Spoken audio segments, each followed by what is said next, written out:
In some sad injury news, that guy, Phil Nicoletti, right there, will probably be missing who knows how long. Coming from team manager Mike Bonazzi, I'm butchering it, I'm sorry, I'm horrible with last names, saying, quote, a brief delay in getting the report out this week, waiting for more news on Phil's injury. He hurt his knee in the second moto at Hangtown and will be out for at least a few weeks. There is no projection on his return until we can see how everything heals in the coming days and weeks.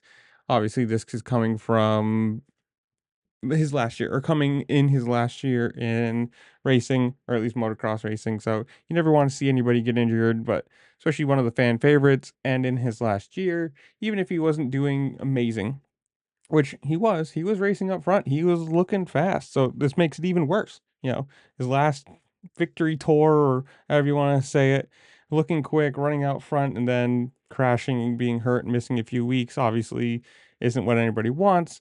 Hopefully this is going to be better than they think. Like let's knock on some wood and say, it's only going to be a few weeks instead of the longer term thing. But I don't know. In the comments below, you guys tell me.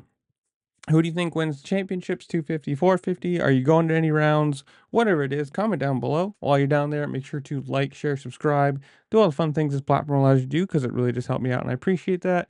With that, I'll see you later. Peace.